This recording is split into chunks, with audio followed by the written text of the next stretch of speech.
My name is Ramakrishna. I am a physiotherapy student. My question is, what is the need of Allah to create Adam and Eve and this total universe? What he will get from this? And my second question is, everything is created by someone. So even God must have been created by someone. What is the meaning of Allah? Brothers asked three questions. The first question, why did God create Adam and Eve and what was his reason to create all this world and humankind? Allah subhanahu wa ta'ala created Adam and Eve, may peace be upon them both, so that the humankind could come. They were the great-great-grandparents. Allah says in Surah Hujurat, chapter number 49, verse number 13, Ya ayyuhan nasu inna khalaqnakum min zakrin wa unsa wa ja'alnakum shu'uban wa qaba'ila lita'arafu.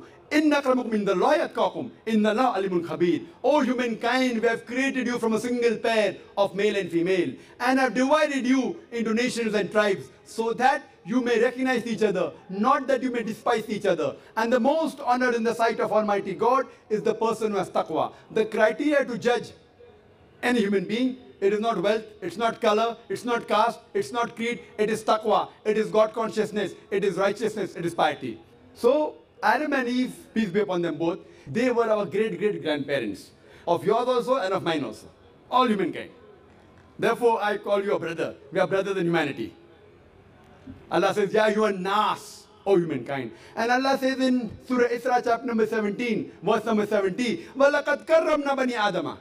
Almighty God has honored all the children of Adam. Whether you are born in India, USA, UK, born in a Hindu family, or a Muslim family, or a Christian family, Allah says He has honored all the Bani Adam. If you are a human being, Allah has honored you. Whether your name is Zakir, Abdullah, Ramu, Shankar, if you are born as a human being, Allah has honored you. Now coming to the question, why has Almighty God created human beings? Allah has created human beings because Allah says this is one of His best creation. All the other creation of Allah subhanahu wa ta'ala, they obey Him. We have the angels. Whatever Almighty God says, the angels obey Him directly. They have no free will. The human being is the creation of Allah subhanahu wa ta'ala, which has a free will. We can either obey Him or disobey Him. So Allah has created such a creation. We are one of His best creation, in the best of forms. But we have a choice of either obeying God or disobeying God. If we obey God, we will go to Jannah, we will go to Swarg, we will go to heaven. If we disobey Him, we will go to hell, we will go to Nark. So this is a test for the hereafter. Allah says in Surah Mulk, chapter number 67, verse number 2, Allazi khalaqal mauta wal hayata. It is Allah who has created death and life to test which of you is good in deeds. So this life is a test for the hereafter. So Allah has created the human beings, and Allah says in Surah Dariyat, chapter number 51, verse number 56, وَمَا خَلَقْتُ الْجِنَّ وَالْإِنسَ إِلَّا لِيَعْبُدُونَ. That we have created the jinn and the men not but to worship Him. So we supposed to worship, obey the commandment of Allah subhanahu wa ta'ala. So this is a different creation of Allah subhanahu wa ta'ala, which has the free will of even going against Allah subhanahu wa ta'ala or obeying Him. All the other things, the stars, the trees, the mountains, the Quran says they do sajda to Allah subhanahu wa ta'ala, they prostrate to Him, they obey Him. We have a free will. Now when Allah has given a free will, with the free will if we obey Him, we become higher than the angels. With the free will if we disobey Him, we become the partners of the devil. So He's created us for the test for the hereafter. Coming to your second question. Everything has a creator. Who created? God. If anyone says everything has a creator, it is a wrong statement. Every created thing has a creator. The definition of God is He is uncreated. The moment you say who created God, He is not God. The definition of God is He is uncreated. Suppose a person comes and asks you, that brother, my friend John, he was admitted in the hospital. He gave birth to a child. Can you guess, was it a girl or a boy? Can you guess? Try it out. Guess? Can't guess. Why? Can you on the microphone? Can you guess, was it a girl or a boy? Huh? See, brother John, he was admitted in the hospital. He gave birth to a child. Was it a girl or a boy? Can you guess? A 50% chance? Girl or boy?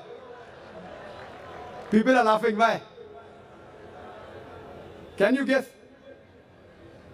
Can't guess. Why? Even if you guess, can you get the answer right? Okay, can you guess? I'll give you two chances. Was it a girl or a boy?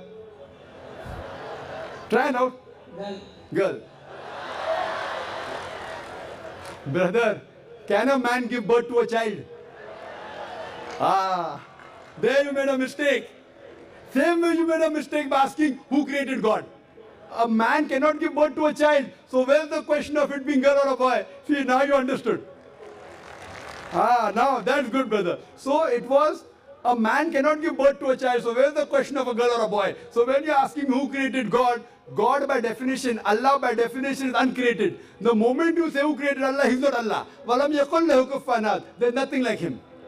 Coming to your last part of the question. Who is Allah? Who is Allah? The best definition I can give you is quote to you Surah Ikhlas. Chapter number 112, verse number 1 to 4. It's mentioned in the Quran. Kul huwallahu ahad. Say He's Allah one and only. Allahu samad. Allah the absolute eternal. Lam yalid wa lam yulad. He begets not nor is he begotten. Walam yakul lahu kufuwan ahad. There's nothing like Him. This is a four-line definition of Allah subhanahu wa ta'ala. Any human being, any person says so and so candidate is God. If that candidate fits in this four-line definition, we Muslims have got no objection in accepting that candidate as God. Four-line definition. This is the litmus test for theology, for the study of God. First is Qul huwallahu ahad. Say He's Allah one and only. Allahu samad. Allah the absolute eternal. Lam yalid wa lam yulad. He begets not nor is he begotten. Walam yakul lahu kufuwan ahad. There's nothing like Him. If you go to the Hindu scriptures, the same is mentioned in the Hindu scriptures.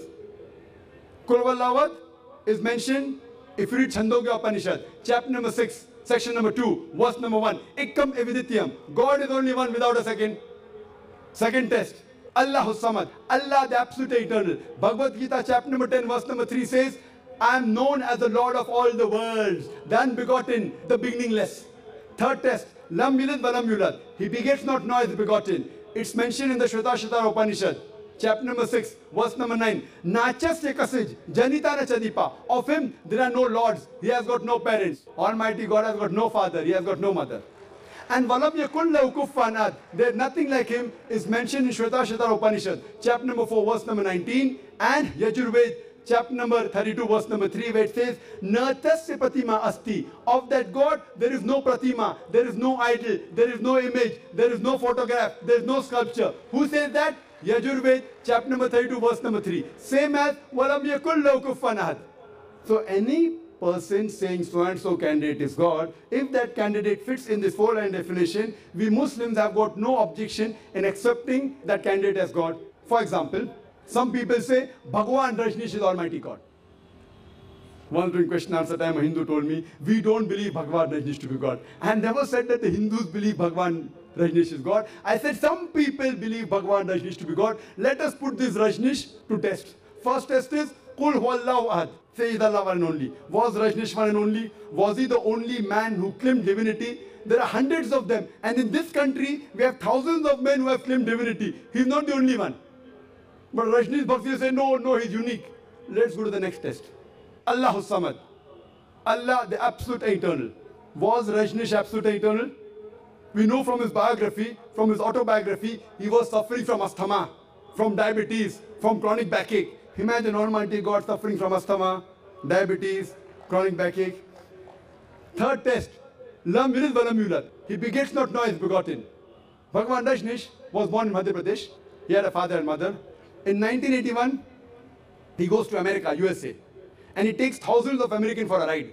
In the state of Oregon, he starts his center and calls it as Rajneeshpuram, his village. Later on, the American government arrests him and put him behind bar. Rajneesh says, the American government slow poisoned me. Imagine Almighty God being slow poisoned. In 1985, the American government kicked him out of the country. He comes back to India in the same city, Pune, and he goes back to his center, which is now called as Osho Commune.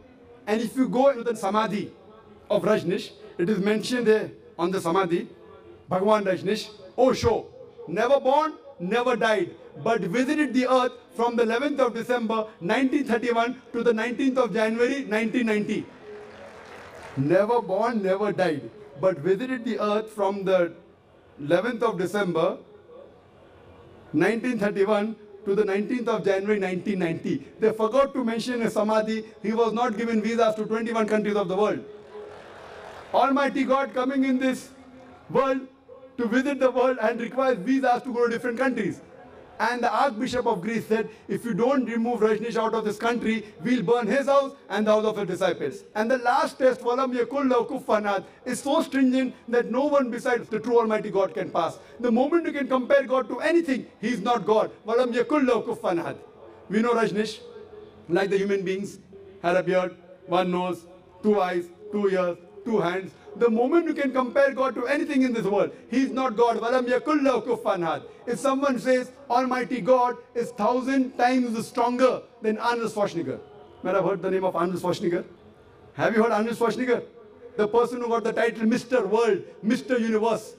The strongest man in the world, the strongest man in the universe. The moment you can compare God to anyone, whether it be Arnold Schwarzenegger, whether it be Dara Singh, whether it be King Kong, whether it be 1,000 times or 1,000,000 times. The moment you can compare God to anything in this world, he is not God. Walam yakul lahu kufuwan ahad. There is nothing like him. So this is a 4-line definition of Allah subhanahu wa ta'ala given in the Quran. Whichever God you are worshipping, brother, put that God to the test of Surah Ikhlas. If that God passes, that is the true God. Otherwise, it's a fake God.